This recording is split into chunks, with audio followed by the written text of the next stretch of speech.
આપ સર્વની સામે રજૂ કરશો. ભાઈ શ્રી વિનંતી કરીશ. બધાને મારે બહુ બહુ નમસ્કાર અને મહાશિવરાત્રિની બહુ બહુ શુભેચ્છાઓ. દીદી અત્યારે જે વાત કરી, આત્માની શુદ્ધિ, આત્મા બાબત વાત કરી, એટલે હું એ કહેવા માંગીશ કે જ્યારે સુરેન્દ્રનગર મહાનગરપાલિકા બની અને મેં અહીંયા જોઈન થઈ ગયું, એટલે કોને મને પૂછ્યું કે ભાઈ આ મહાનગરનો આત્મા શું છે? આ મહાનગરનો આત્મા આપ બધા જેવા સારા લોકો છે એમાં એ આત્મા બસે છે. એટલે આપના જેવા સરસ પોઝિટિવ એનર્જી, ઓપ્ટિમિઝમ, સકારાત્મકતા અને સારા કામ કરવાની ઈચ્છાવાળા લોકો આ શહેરના સાચી તાકાત છે. જે આધ્યાત્મિક વસ્તુ છે એમાં મારું કંઈ એટલો એક્સપર્ટીઝ નથી. એટલું જ આપને કહેવા માંગીશ કે મારું નામ નવનાથ છે, જે ભગવાન શિવના સંપ્રદાયથી સંબંધિત છે. આપણા ગિરનારમાં, સૌરાષ્ટ્રમાં જે એક સૌથી મહત્વના વિચારો, જે ગોરક્ષનાથ, દત્ત મહારાજ અને એ બધા સંપ્રદાય ભગવાન શિવની આરાધના કરતા હતા, એના ઉપર મારું નામ છે. એટલે આ નામ પણ એવું છે કે સૌરાષ્ટ્રની લગત છે, એટલે એ મારું સદનસીબ પણ છે. આપણે બસ એટલું જ કહેવા માંગુ છું આજે મહાશિવરાત્રિના દિવસે કે ભારતમાં આપણા લોકોમાં બહુ ઇન્ટેલિજન્ટ લોકો છે, મહેનતી લોકો છે, સાચા છે, પ્રામાણિક કામ કરવાવાળા પણ લોકો છે. પણ ઘણી વાર આપના અંદર નેગેટિવિટીનો સંચાર થાય છે. આ નેગેટિવિટી શું હોય? એ 2-3 પ્રકારની નેગેટિવિટી હોય. દીદીએ જે વાત કરી વ્યસનની, તમે હવે જોશો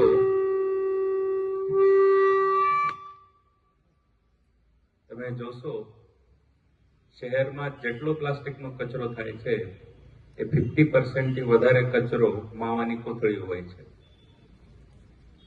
બીજો કચરો શું હોય પ્લાસ્ટિકનો? એ કચરો હોય સ્નેક્સના પાકેટ, જે પેકેટ્સ આવે ને એ મોટા ભાગના કચરા હોય છે. અને એ બંને વસ્તુ શરીર અને સ્વાસ્થ્ય માટે યોગ્ય નથી. ત્યારે પણ લોકો જો છે બહુ મજાથી આ બધી વસ્તુ કરતી હોય છે. मुझे कभी कभी बड़ा आश्चर्य होता है कि मावा खाने के बाद जो बदबू आती है वो लोग कैसे एंजॉय करते हैं.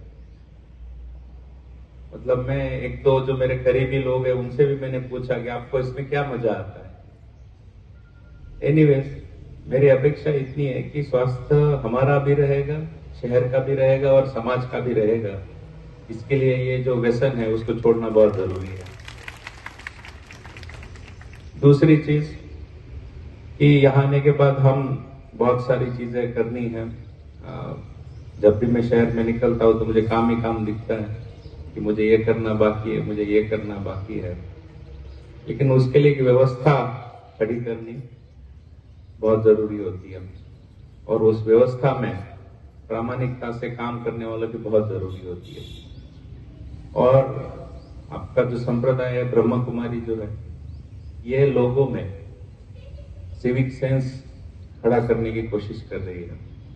सिविक सेंस का मतलब है कि मुझे भले कोई देख भी नहीं रहा हो, मैं ये भारत का प्रबुद्ध नागरिक तरीके में मेरा काम निभा रहा हूँ.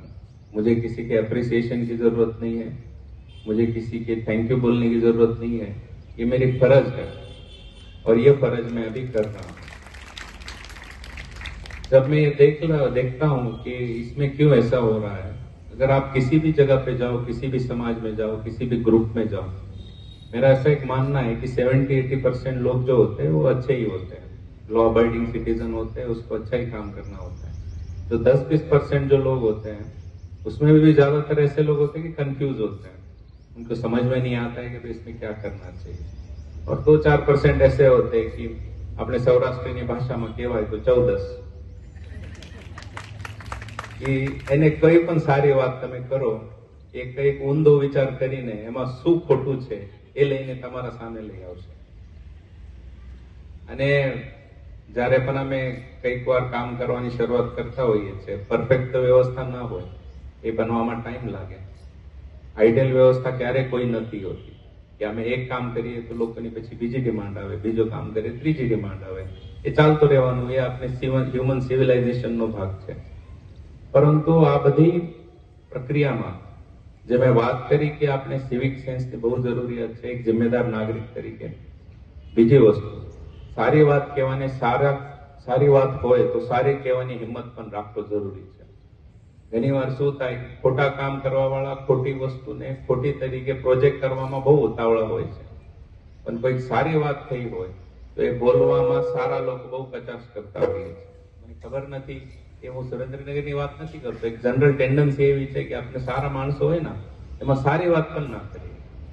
તમારી અપેક્ષા છે કે જે પોઝિટિવિટી હોય છે, ઓપ્ટિમિઝમ હોય છે, એ સારા વાતથી સારી વાત કરીને જ થાય છે.